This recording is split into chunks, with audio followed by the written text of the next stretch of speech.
be the next Chief Minister of Maharashtra, and that at best he could become a Deputy Chief Minister under Devendra Fadnavis, just like Fadnavis served under Mr. Shinde when he was Chief Minister. Today there were dramatic scenes in Mumbai and in Thane. First in Thane, the Chief Minister rushed for a medical checkup. There was even speculation that he could likely get admitted in a hospital. And then within an hour or so, he packed up and then moved out of the hospital, went straight to his official bungalow, Varsha, which is in Mumbai. And there he resumed his official duties. Remember, he had been sick for the last few days, ever since he returned from his native village in Satara.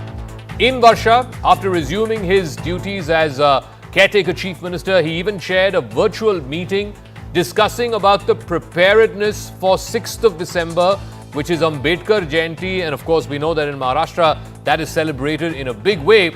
But we don't know if on the 6th of December, Mr. Shinde is going to be chief minister. So you had this paradoxical situation where the caretaker chief minister sitting in the presence virtually of the man likely to be the next chief minister, discussing a matter, an arrangement for a series of events that are speculated to happen when Mr. Shinde could likely not be chief minister and that Mr. Fadnavis would be in the chief minister's chair. And late this hour, developments in Mumbai where Mr. Fadnavis is now driven down to Varsha, the official chief minister's bungalow, to meet with Eknath Shinde. And right now, he's trying to convince Mr. Shinde to join the government. Now, there's a lot of speculation. It's been 10 days. It is a historic mandate for the Mahayuti. 234 to the Mahayuti, 132 just to the BJP alone, 57 to the Shinde Sena. And yet, 10 days on, they are not able to form a government. We don't have clarity on who's going to be chief minister, most likely Mr. Fadnavis. But we don't have clarity on what happens to Mr. Shinde. Will he be part of government? Will he be out of government? Will he be deputy chief minister? Will somebody else be deputy chief minister? We don't have the answers to any of this 10 days after the people of Maharashtra gave this record mandate to the Mahayuti. Let's try and make sense of this. We'll get our reporters going. But first, the story of what a day of dramatic developments it was in Mumbai, Thane, and of course, politically supercharged as we are counting down to the 5th of December, which is likely to be when the next chief minister takes the oath of office.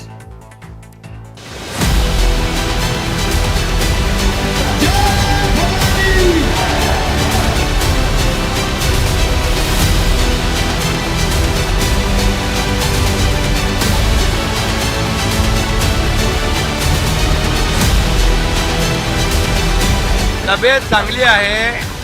चेकअपसाठी आलो होतो आणि आता तब्येत उत्तम आहे. 99% तो देवेंद्र फडणवीस से मुझे लगता है या तो शिंदे साहब बने या तो फडणवीस साहब बने, लेकिन शिंदे साहब का भी ऑनर रखना चाहिए.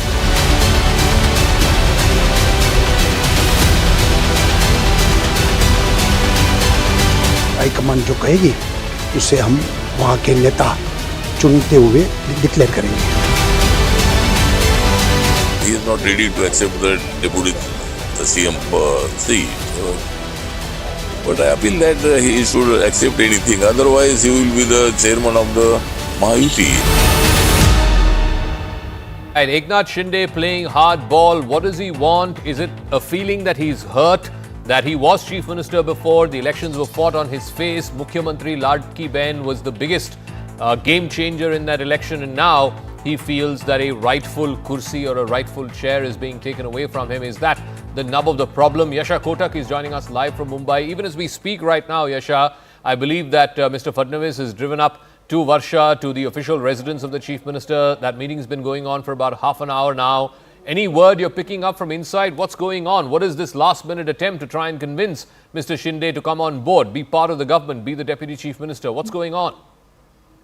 Absolutely, Zakka. In fact, this is the first meeting between Devendra Fadnavis and Eknath Shinde ever since they returned back from Delhi. In fact, in the run-up, we've also seen how Eknath Shinde was not in Mumbai. He'd gone to Satara, stating that he's unwell. Of course, here the whole discussion is about two key portfolios that Eknath Shinde has been demanding. One, of course, is the Home Ministry. The other one is the urban development. Now, here clearly from the BJP top brasses, Eknath Shinde has already been conveyed that he will not be getting the position for the Home Ministry. But however, considering the fact that Eknath Shinde's party holds the key role when it comes to the BMC elections, I mean, by March next year is where we'd expect that Mumbai would be heading into BMC elections, apart from the other civic body elections that will take place. In the last 25 years, we've seen how it has clearly been Shiv Sena who's had a dominant role to play when it comes to the BMC elections. In this election, it has been clear that the mandate or the Marathi Manus vote is clearly with Eknath Shinde. So here, the fact that Eknath Shinde would be the key person just to ensure that that the vote base which was with Uddhav Thackeray gets transferred to Eknath Shinde, that can be used as a levy against for the Mahayuti for the BMC election. They would have to crucially have Eknath Shinde on board, which is where now negotiations would be on so as to ensure that some negotiation can be done over the key portfolios that Eknath Shinde is demanding. So on the right, you're seeing pictures from just half an hour or so ago. Devendra Fadnavis driving up to Varsha to meet with Eknath Shinde. They're meeting right now. It's been going on for about half an hour. We'll try and get more an inside view of what's going on in that meeting. Clearly, all is not well. Like I said, it's been 10 days. Yasha, thank you for joining us. We'll come back to you if there are further developments during the course of this hour. All is not well because it's been 10 days since the Mahayuti received a historic mandate, 234 to the UT and 132 to the BJP alone, 57 to the Shinde Sena, 41 to Ajit Pawar's NCP, and yet they are still not able to put in place a government because Eknath Shinde, who was the outgoing chief minister, the current caretaker chief minister, he is simply not budging. He has, of course, for the record, said that he will abide by whatever decision taken by Prime Minister Modi and Home Minister Shah, but he is still not relenting. Let's try and make sense of this story. Rajiv Pandey, spokesperson of the BJP, is now joining us. Charan Singh Sapra, spokesperson of the Congress Party. Sushil Vyas, spokesperson of the Eknath Shinde Shiv Sena faction, is joining us. Clyde Crasto, spokesperson of the NCP, Sharad Pawar, and Rohit Chandavarkar, senior journalist, joining us. Rohit, let me start with you first. Explain this to our viewers. It's a historic mandate. The numbers are incredible. Mr. Shinde really has no leverage in terms of the numbers.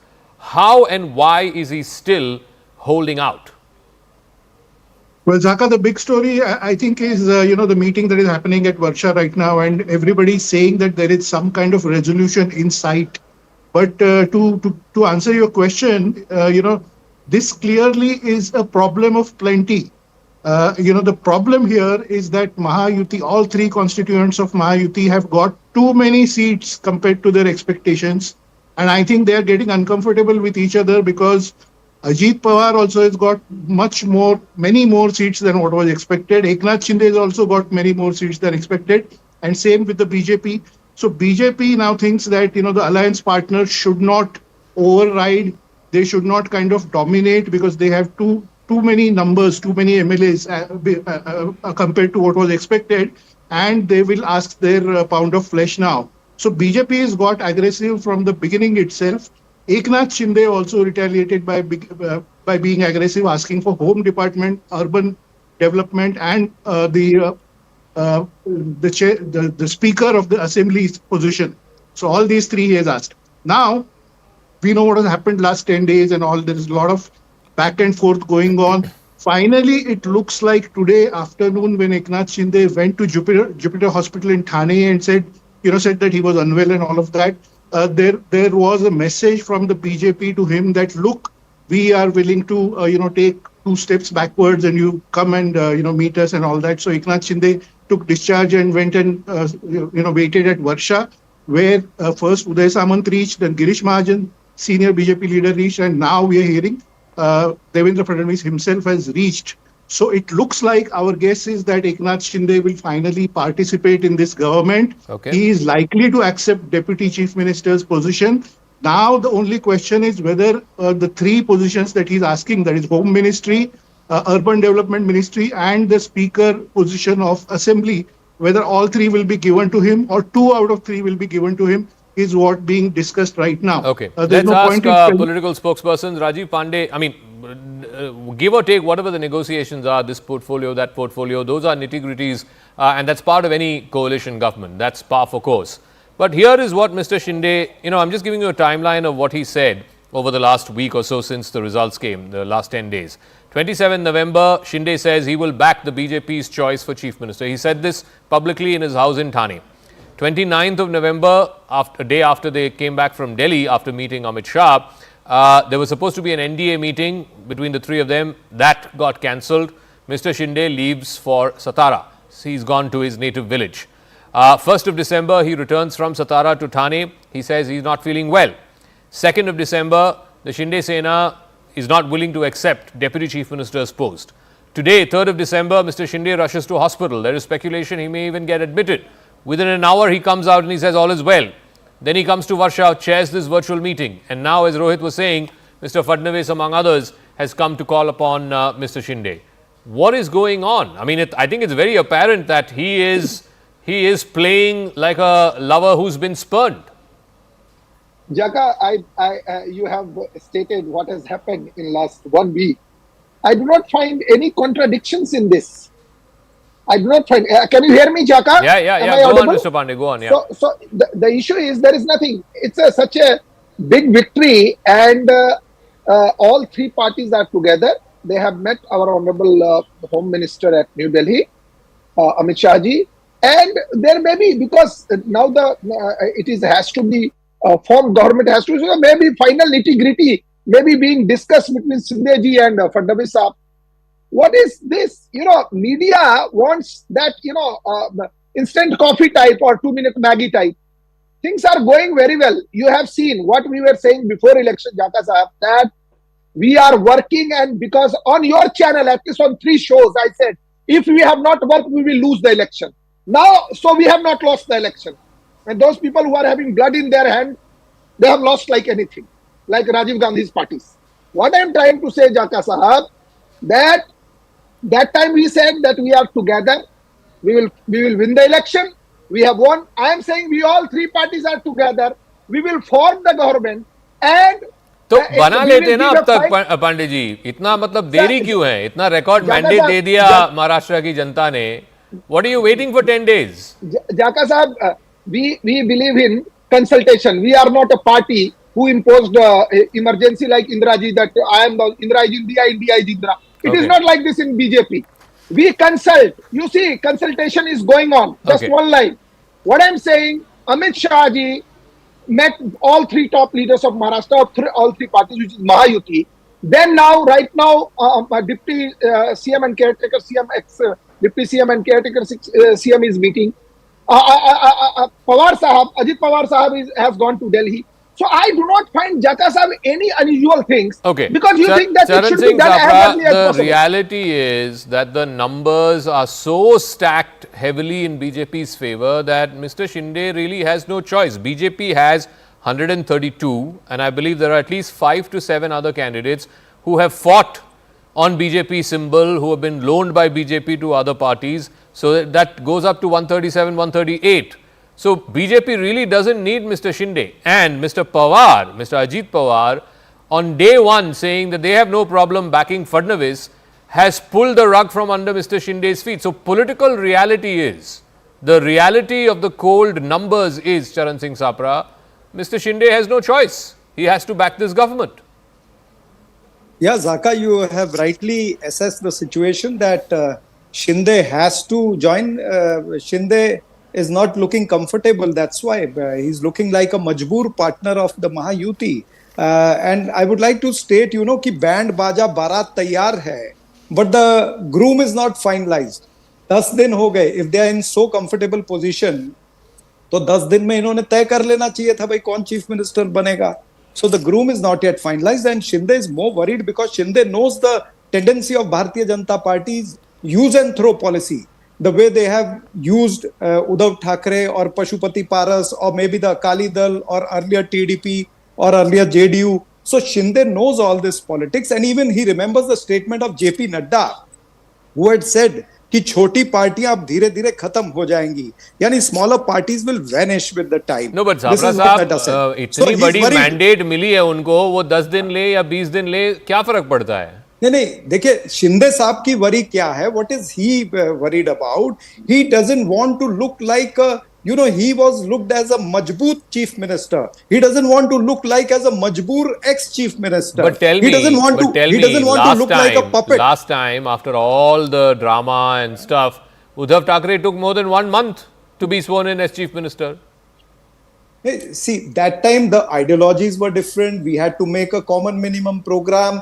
Things were, a new setup was to be created. Now the setup is already ready. Mahayuti is all, they have contested it. They have contested election together. They have run the government together. So setup is already ready. So, but Shinde is worried that he should not look like a puppet in the hands what is the of problem? Shah and Mr. Sapra Shah. says Majboot Mukhyamantri has become Majboor today because of the reality of the numbers. BJP doesn't really need Mr. Shinde, or let me put it the other way.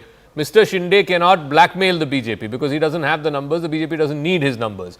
Now the point is, what is he then bargaining for? If politics is ultimately about numbers, then what is he holding out for? क्या चाहिए शिंदे साहब को कि 10 दिन हो गए, he's still not agreeable to coming on board this new government? Mr. Jacob, before I reply to your all queries, let me reply to my dear friend Charan Singh Sapraji. In 2004 and 2009, Congress and our NCP government were formed. How many days they took? 14 days and 15 days respectively in 2004 and 2009. Why they have taken that much time?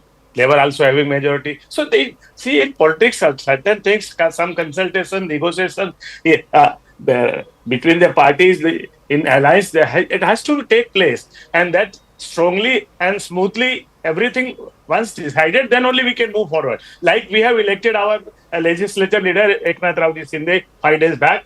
Ajit Pawar, NCP elected Ajit Pawar. Now tomorrow BJP will elect their leader. Then all three will come together. They have some consultation about formation of ministry. They will go to Raj Bhavan. Officially invitation will be given. Vyas Saab, let me ask you a straight question. BJP has clearly said, in fact, there is extended invitations to VVIPs, journalists, etc. I'm sure Rohit also has got an invitation. They have said 5 p.m. on 5th of December, the swearing in. Now my question to you is, क्या Shinde Saab will also be one of the people who will be sworn in or not? Shinde Saab is a person who led this victory as a captain. So he cannot be out of this alliance. He is very much there in alliance. He is a very important part of this alliance. So he will definitely be there to more strengthen this alliance in future. Zakka, also. can I add something? Yeah, no, one second. You know, we spoke to one of your senior leaders, Mr. Kesarkar. He said pretty much the same thing, that Mr. Shinde will come on board, so and so. Zakka, you know, we won as a UT and so on. One second. But he said, unka bhi izzat rakhna chahiye. Yeah. What does that mean? See, definitely, when you are in alliance partner, we must respect each other, and we must protect what popularly known as self-respect. So if that is so, that doesn't mean that everything can be discussed in public and we discuss in public domain. Well, our leaders, as you say, that the meeting is going on between Fadnavis ji and Shinde ji right now in Varsa. In my information, that meeting is over and smoothly they have discussed for half an hour. Tell me, Vyasa, just one last Can I- point. can I No, add- one second. can I add- One last point. Is there a feeling that Shinde Saab's self-respect has been violated or his self-respect has not been kept by the BJP? Not at all. Not at all. On the contrary, Amit Shah ji called all three leaders to Delhi. They met for 2.5 hours. They discussed so many things. They came out, and then Shinde ji made a statement before the journalists saying that everything went smoothly, or we have discussed without any displeasure. No. So that is what I'm trying to understand. Ki 27th of November, a day before he came to Delhi, in his house in Thane, he said, I have spoken to Prime Minister Modi on the phone. I have spoken to Amit Shah on the phone. I have told them I will accept whoever your choice is. 27th November. Next day, 28th November, all three came to Delhi, met with Amit Shah. 29th November, NDA meeting is suddenly cancelled and he goes off to Satara. So kuch to hua hai na? No, Zakka ji, unfortunately, somebody well or not well, having 105 Celsius fever is not in somebody's hand. It can be predicted in advance. So with 105 fever, you can't have a meeting. We wish Shinde Saab well. He was unwell. No doubt about it. My dear friends, Saparaji and others may be laughing at him, but he went for medical checkup to Jupiter Hospital. Once everything found negative results, then he said, I'm okay. Okay, Sapra Saab and then Clyde Trasto after that. My one very limited point is, Shinde Saab had the fever. Why is BJP not holding its legislature party meeting? I'm not sure about that. But anyway, let Sapra Saab respond, and then after that. Zakka, it is about the political temperature. The political temperature in Mahayuti has risen, and this is all the political temperature why he had to go for a test also in the Jupiter Hospital. And let me also add, you spoke about Deepak Kesarkar. Let me add what Uday Samant said. Uday Samant said कि हमको 5 तारीख का जो swearing in ceremony है उसकी खबर हमको media से मिली है. This is what Uday Samant has said yesterday and today also. And also there another leader, Gulab Rao Patil, he has been repeatedly saying कि हमको home ministry चाहिए, urban development चाहिए, speaker चाहिए. It is all about the lucrative portfolios. ये सत्ता की मलाई किसने ज्यादा खानी है, ये इसकी लड़ाई है. और उस लड़ाई के अंदर ये असमंजस चल रहा है कि who's going to get which portfolio. This is what is happening. You see, one second. I have a slightly different take. I don't know if this whole thing about home ministry is a bit of an excuse or a ruse or a convenient facade, because even when Mr. Shinde was chief minister in the previous term, just give me 10 seconds, when he was chief minister in the previous term, he did not have the home department. Home department was under Mr. Fadnavis. So I don't know if that's being used as some kind of a convenient argument, but anyway, be that as it may. Because during that time he gave that home department to Devendra Fadnavis. That's why he wanted that. No. Let me ask Clyde Crasto. Clyde Crasto, look, on the one hand, you have an alliance that is really, as Rohit said, spoiled for choice. They've got so many seats: BJP, Shinde Sena, Ajit Pawar. You have so few seats, you're not even able to claim the post of leader of the opposition. So if they take 5 days or 10 days or 15 days, how does it matter? No, so if this debate is about, it doesn't matter what we say, then why call me? No, I didn't say what you say does not matter. I said, how does it matter whether they take 10 days or 20 days? No, hold on, Zakka, hold on. No, so how does it matter? Means, I've been hearing the spokesperson saying that in 2014 something happened, 2004 something happened. If then these people are crying foul about us taking time to form the government, so is it right that they are taking time now? It's wrong here now also if it was wrong then. The point here is people of Maharashtra have given you the mandate, respect them. Don't respect us because we don't have the numbers, fair enough. You can do what you want, but don't disrespect the people of Maharashtra, no? Start giving them governance. And my point is very simple, whether anybody likes it or not, I am personally feeling bad for someone like Mr. Eknath Shinde. The man himself says that, he's the Ladka Bhau of all the Ladki Bahans in the state. He has given, a good kind of working to the people of Maharashtra. Before the elections, all the debates, everybody was saying that he's the face of the election for Mahayuti. Okay. He's the one who's leading the Mahayuti. Now when he's led the Mahayuti to victory, now you're sidelining him. But so Clyde, in that famous press conference he had a week ago at his house in Thane, Mr. Shinde himself said, CM for me means common man, not chief minister. I also want to update our viewers, the meeting between Fadnavis and Shinde is over. Mr. Fadnavis has gone back to his residence. Yes, Clyde. Zakka, that is the humbleness of Mr. Eknath Shinde. But that's what the BJP is taking, for granted. They're misusing his humbleness. Can I come in for a second? The same thing one second, Rajiv ji. No, but what can he do with his humbleness? I mean, BJP will form its government without him also. Yes, exactly. So that's what I'm trying to say. Thank you, Zakka. Thank you. That's what BJP is doing. They have misused that man, used him, and now playing with his weakness. Poor guy, he was the chief minister. Today, throwing him out of power, he doesn't want to anybody. You also don't want to get out of power. I don't want to get out of power. So what choice they have left with a man who has worked for them? You have used and thrown Mr. Shinde. Zakka, I am so, Clyde is a friend and we have done so many shows during election. They used to say that Eknath Shinde is a very weak. Right now, he's saying, no, he was majboot, now majboor.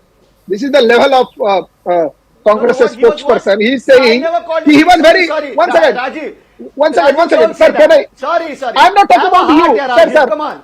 Now, what I'm saying, sir. No. Right now, Congress spokesperson has said that he was a majboor. Can I just conclude? Okay, one at a time. Let Rajiv Pandey finish. Let Rajiv Pandey finish. Otherwise, we won't be able to hear everyone. Rajiv Congress spokesperson said that he was a majboor. Now majboor.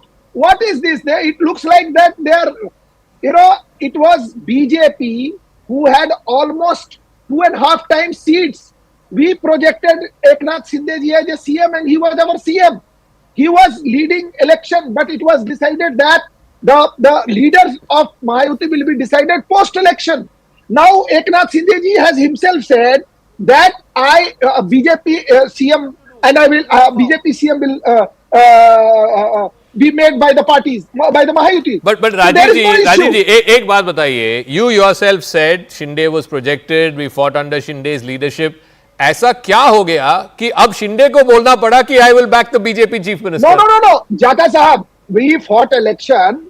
You know, in the election, nobody was projected as that when the moment we win, this person will be CM. There was no CM face. I am telling you, BJP was having. Don't go back.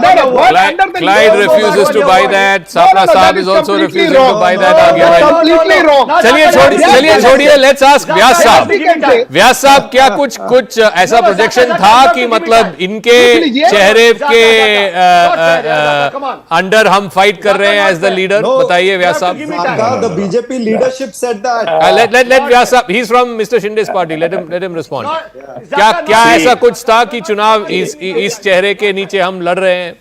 Then definitely it was projected like that. We are fighting this election against under the leadership of Eknath Shinde, who was our chief minister. That none other than Devendra Fadnavis himself. And on 10th November, I can give the date. Amit Bhai Shah said so. But at the same time, it was also declared and decided.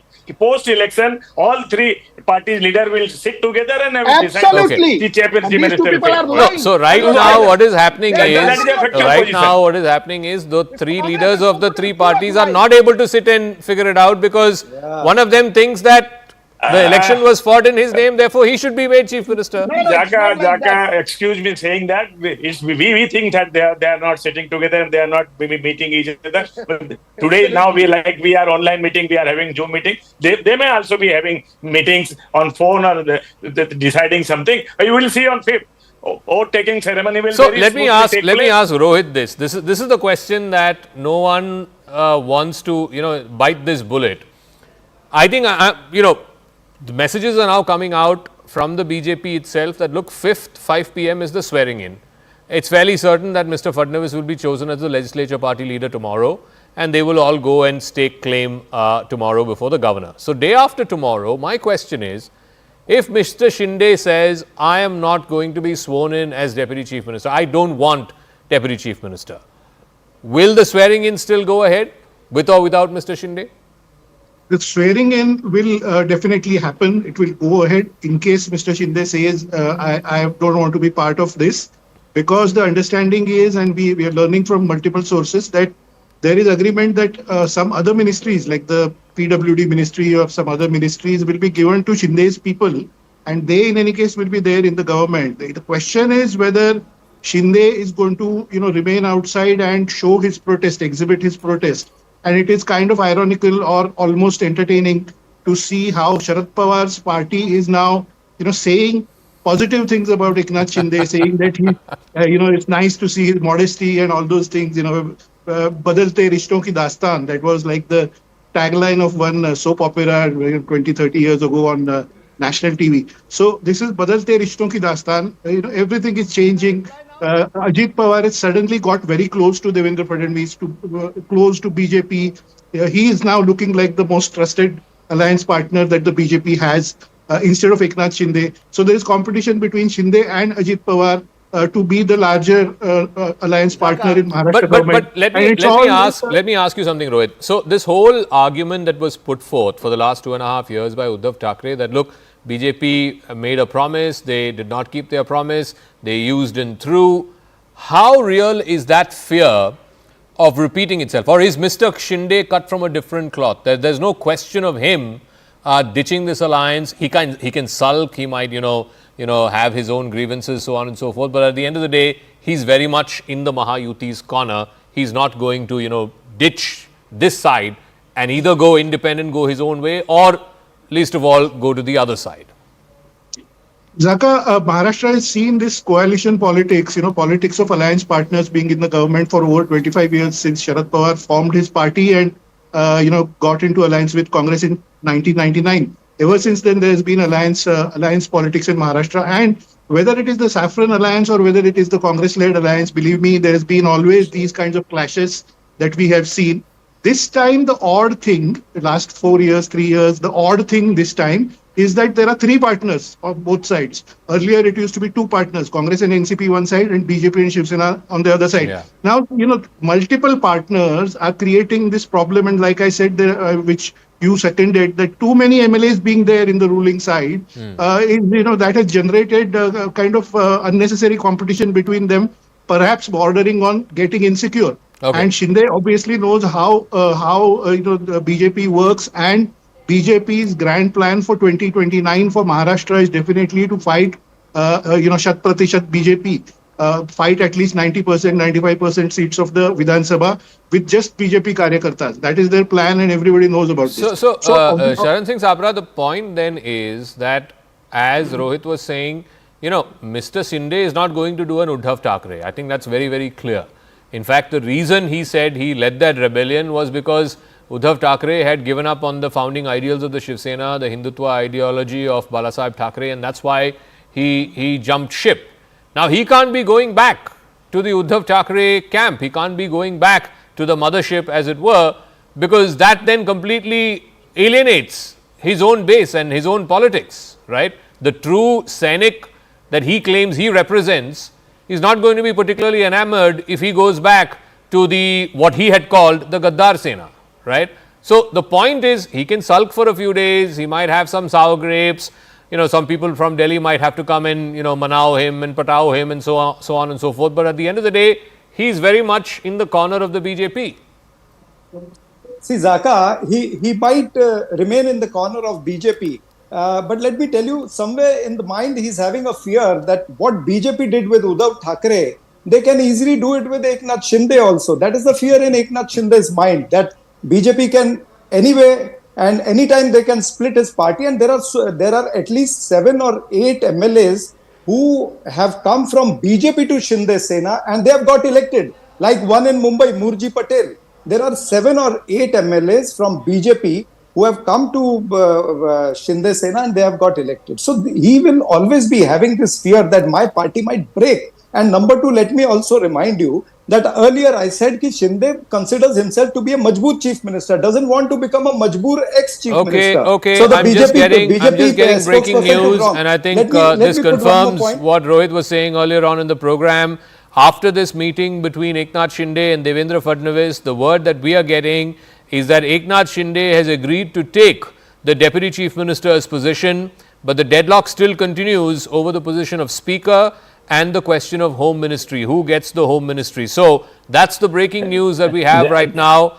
Sources telling Yasha Kotak, and let's try and get her on the phone line or live. Eknath Shinde, after this meeting with Fadnavis, lasted for about half an hour at the Varsha residence of the caretaker Chief Minister, has now agreed to take the DCM position, agreed to become the Deputy Chief Minister, but the deadlock still continues over the position of Speaker and over the position of the Home Ministry. Mr. Vyas. Zakka, give me 5 seconds, yeah. please. Just to reply, my dear friend Sapraji, about Murji Patel, 6-7 MLAs of BJP. In fact, BJP got elected on symbol of Shiv Sena. My dear friend, before speaking all this thing, once you get elected on such certain symbol, you are a member of that party. You can't just walk away like this. Schedule 10 in Indian Constitution, that is anti-defection law is there. Okay. I don't want to get diverted by that. Clyde, we have the breaking news. This is Mr. Shinde agreeing to be Deputy Chief Minister. So all your hopes that BJP was ill-treating him, mistreating him, all of that seems to have gone out the window now. Sorry to interrupt, but this means that the portfolio distribution will get postponed. It looks like, see, Prime Minister Narendra Modi is going to be in Mumbai at Azad Maidan. Yeah. They don't want to, the BJP does not want to send a wrong signal at this occasion. They will get Shinde on board. Devendra Fadnavis will get sworn in as CM. Ajit Pawar and Eknath Shinde will be deputy CMs. That will happen. But what is the breaking news right now suggests that the portfolio distribution in Maharashtra will get delayed. Yeah, that is the interpretation of this breaking news. And it's possible also, Rohit, that the other ministers will not take oath on that day. I think they will just keep it to these 3, and then perhaps the others will take oath in a cabinet expansion. But Yasha Kotak is joining us with more details on this. So Yasha, what gave in? What gave way? Why did Mr. Shinde finally relent? And how did he relent? So So, Zakka, when you speak of this negotiation that has taken place, the deadlock still continues though over Home Ministry and over Speaker position. Now here, of course, the Deputy Chief Minister position was to be given to the Eknath Shinde's team, but however, whether he would accept to take that position as DCM or whether it go to some other senior leader of the party was something that was yet to be decided. However, here the negotiations have taken place between Eknath Shinde and Devendra Fadnavis, which is where, as far as sources are concerned, they've confirmed that Eknath Shinde has agreed to accept the DCM position. He step in the role of DCM. But what is important to also note is that in the previous term of Mahayuti, Devendra Fadnavis held the position of DCM as well as Home Ministry. Clearly, that was the same demand that Eknath Shinde had as well. Here, however, what is being seen is that so far the Home Ministry as well as Speaker position has not even been confirmed. So like you've also been discussing, there's a possibility that only the CM and DCM will take oath day after, and the further allocation of portfolios will take place later. All right, we'll leave it at that, Yasha. Let's see how this plays out. The big breaking story right now is that Eknath Shinde has agreed to take the Deputy Chief Minister's post. Whether only 3 of them will take oath on Thursday, or whether there'll be other ministers, what the portfolios are going to be, if it will be decided that day or it will be pushed for later, we'll wait and see. But in the meanwhile, thank you very much to all our guests. We'll be on top of this story as we continue to track it over the next couple of days. I want to move on quickly to the other story, which is equally pressing: the desecration of Hindu temples, the attacks on minorities, their properties being vandalized, and then, of course, the arrest of the Hindu monk Chinmay Krishna Das. It shows how Hindus are continuing to face the axe in Bangladesh. Now, this said Hindu monk Chinmay Das will continue to stay in jail. He was produced in court today. His bail hearing was coming up in court today. But guess what? No lawyer stepped into the courtroom to represent Chinmay Krishna Das. This after the Islamist crowd outside issued a threat. The attacks continued. ISKCON has asked Hindus to hide their identities and protect their lives. And this, in fact, goes against the very ethos and the constitution of Bangladesh, that here is a person who was not able to get legal representation, defend his case before a court of law, because every citizen in any functioning democracy is given the right to defend himself or herself, given the right to proper legal counsel. But this has now become a bit of an international situation. It's not just India that's looking at this and getting worried. This was taken up in the British Parliament as well over the last few days. Preeti Patel, who used to be Home Secretary, has spoken about it. Bob Blackman, we had him on the interview yesterday. Now I'm going to go across to yet another British Member of Parliament, but on the other side of the aisle, from the Labour side, Mr. Barry Gardiner is a British MP. Thank you very much, Mr. Gardiner, Member of Parliament of the British Parliament, for joining us. You've raised the issue of Hindus being attacked in Bangladesh. You've also called for sterner action by the British government and by the British Minister Catherine West, who had recently visited Dhaka. What response have you received, if any, to the proposals that you have put forth to the government as to what they can do to hold the interim government in Bangladesh accountable? Well, look, I know that the minister from the UK was in Bangladesh just a few weeks ago, and she did raise the issue of human rights. But I was disappointed, quite frankly, yesterday that she did not, at that stage, say that she would go back, that she would call in the Bangladeshi ambassador. I think that's very important. And we need to have that robust conversation, because it's not enough just to say, well, we know you're doing your best. That was, in effect, what the minister said yesterday. She said that the assurances that she had got were from President Yunus, who had said that they were setting up these teams within the police to ensure that there was no racial violence. Clearly that has not worked, and we now must be very clear that we are insisting upon this, and that much of the support that we've been giving to the Bangladesh administration, this interim government, will be dependent upon that. This is a matter of human rights. It's a matter of stopping the racist attacks that have been done against the Hindu community in Bangladesh. So the current government, the interim government under Professor Muhammad Yunus, simply doesn't seem to be doing enough. Either there is an incapability issue in controlling these attacks on Hindus, or it simply does not want to stop these attacks on Hindus, which is leading and forcing really many Hindus to flee that country. Do you think that the UNIS government is not keeping its end of the bargain, which is to protect its own citizens, and it has an even bigger stake in protecting its minority citizens?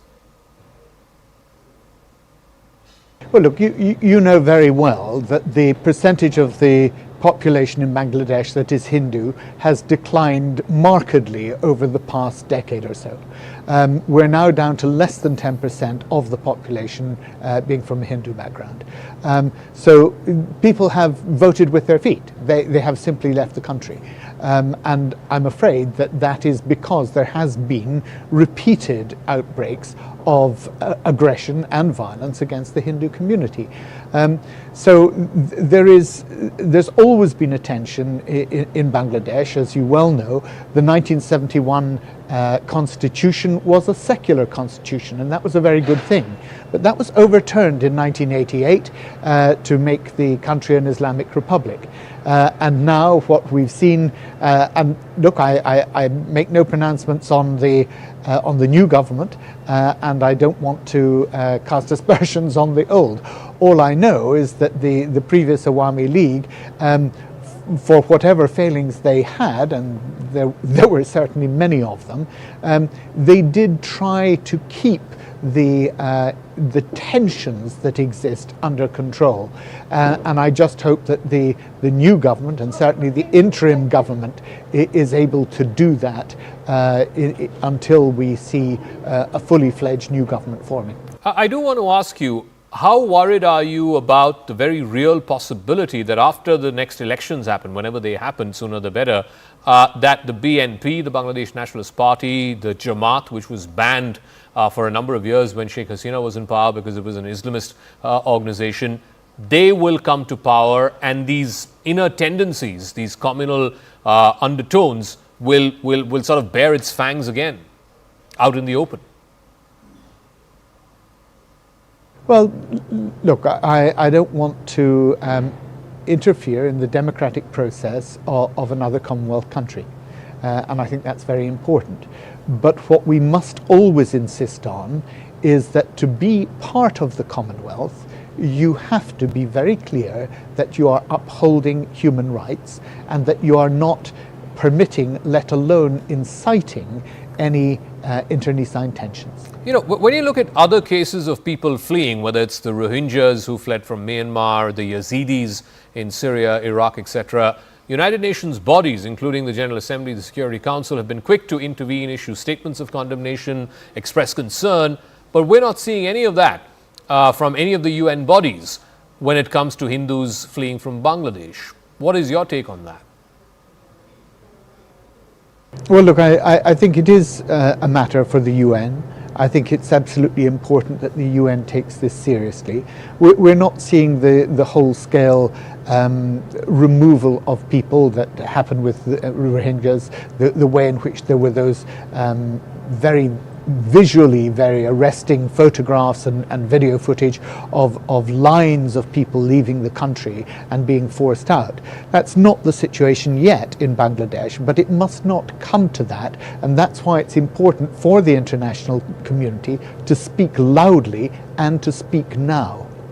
And today what we saw in court, not a single lawyer willing to come and represent the ISKCON monk Chinmoy Prabhu Das in his bail matter. How concerned are you? Because in any democracy, any country where there is rule of law, you have the right to proper legal counsel, which was denied to him today. Well, it's a matter I raised yesterday with the minister during the urgent question that I put to her, because I think it is really concerning that he has not been afforded the basic principles of law within Bangladesh.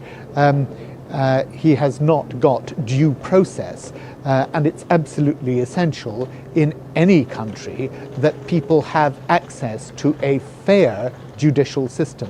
So it is very concerning, and I hope it's something that will be marked on by our ministers in their conversation with the interim government. And very quickly, I want to go back to where I started. In your view, what is the best way that the British government, the government of India, can hold the interim government of Bangladesh accountable? Well, the interim government is receiving support from the UK, and I think it must be made clear to them that that support is conditional upon action, not just words, not just policies, but the enforcement of good policies. It's not unconditional support. It has to be there in order to ensure that democracy is maintained, the rule of law is maintained, and that any violations of human rights cease. All right, Mr. Gardner, we'll leave it at that. Thank you very much. We'll take a quick break. When we come back on the other side, there is a massive rebellion in Syria after almost a decade and a half of the ongoing civil war, which has been dormant for the last 4 or 5 years. There is now what is easily the biggest challenge to Bashar al-Assad's 30-year regime. But can they overturn this long-standing government in Syria? Quick break. We'll explain who the Syrian rebels are on the other side.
Syrian fighters have made their most significant advance in years against government forces.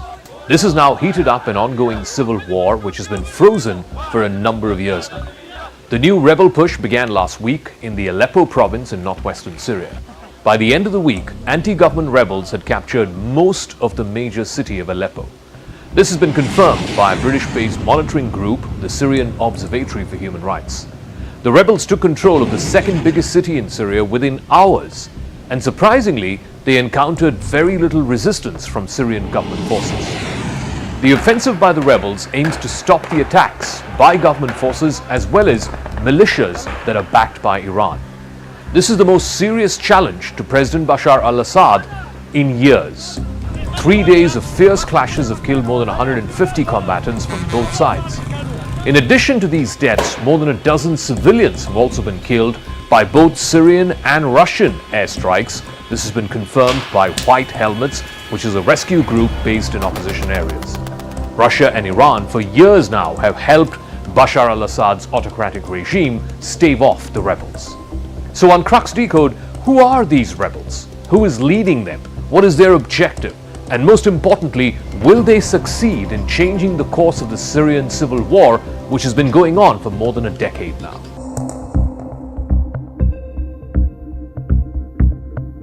The offensive unites various rebel factions which represent the last remains of different opposition groups. Starting in 2011, they have fought hard to oust Bashar al-Assad, but so far they've been unsuccessful. The main group is Hayat Tahrir al-Sham, which is a faction that is previously linked to the terror group Al-Qaeda. It controls most of the northwestern territory, which is still held by opposition groups. Several Turkey-backed rebel groups have also joined the offensive. Though they share a common enemy, which is Bashar al-Assad and his army, the various rebel factions have very often fought amongst themselves, and that has undermined cohesion, which is required to challenge the Syrian military.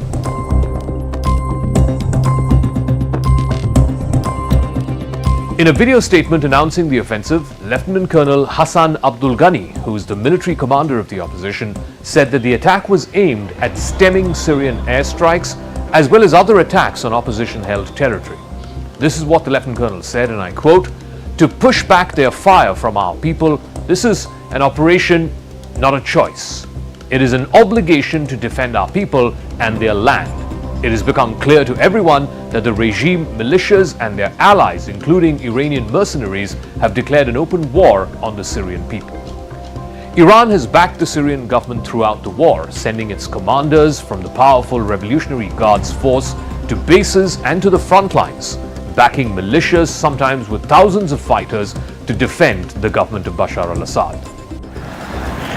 So the Syrian state media had reported last week that government forces were confronting a large-scale terrorist attack on villages and towns.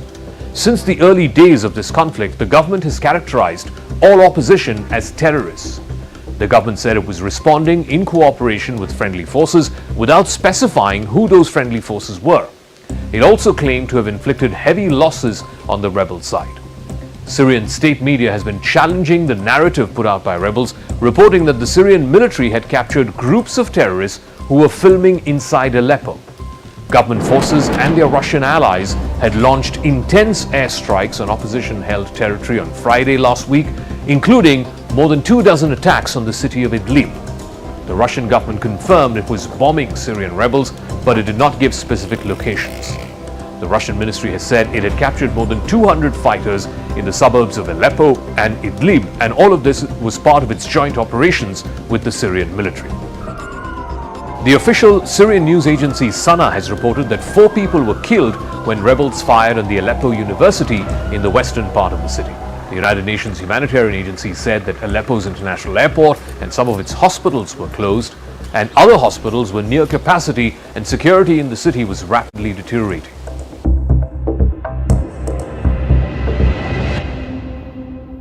Now, while Syria has not been directly involved in the conflicts in the Middle East over the past 1 year, its territory has been used as a proxy for international powers. For years, Israel has carried out deadly strikes inside Syria, saying that those targets are Iran-backed militias, including the Lebanese terrorist group Hezbollah. Those attacks have escalated in the wake of what happened on October 7, 2023, the Hamas-led attack on Israel. The Israeli military has said that some of these strikes aim to cut off the flow of weapons and intelligence between Hezbollah and Iran. Weapons and money have long flowed from Iran across Syria's borders into Hezbollah in Lebanon. The rebel offensive launched last week is the most serious challenge to President Bashar al-Assad's regime in years. And the timing of it has raised questions about whether the rebels are trying to take advantage of weakness across an alliance with Iran and its groups like Hezbollah in Lebanon and the close association they have with the Syrian regime. But rebels say they had been preparing this onslaught for months now.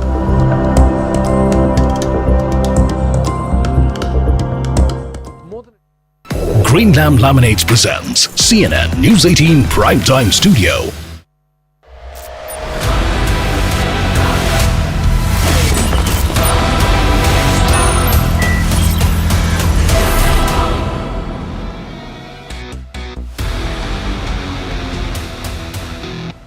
Viewers, you're live from the CNN News 18 Primetime Studio presented by Greenlam Laminates.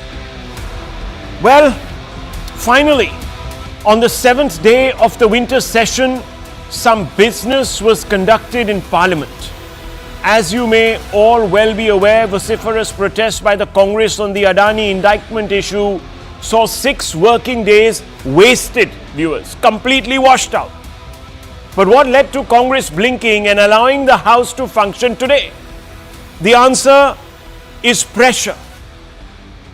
Not from the NDA, but surprisingly from within the India bloc as well as from the Congress's own elected Lok Sabha MPs. The Congress Lok Sabha MPs wanted the House to function. The Trinamool Congress and Samajwadi Party believe that the Congress was barking up the wrong tree by blockading the House on the Adani issue.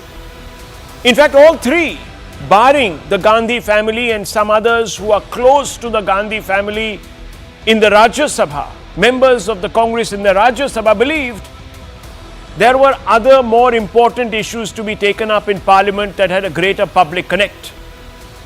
Even the left parties that are traditionally suspicious of big capital weren't convinced that, quote, Modani, unquote, was going to galvanize public opinion against the NDA. So, viewers, as I told you, many TMC and SP MPs, in fact, all skipped the Congress-led protest on the Adani issue. And those pictures you see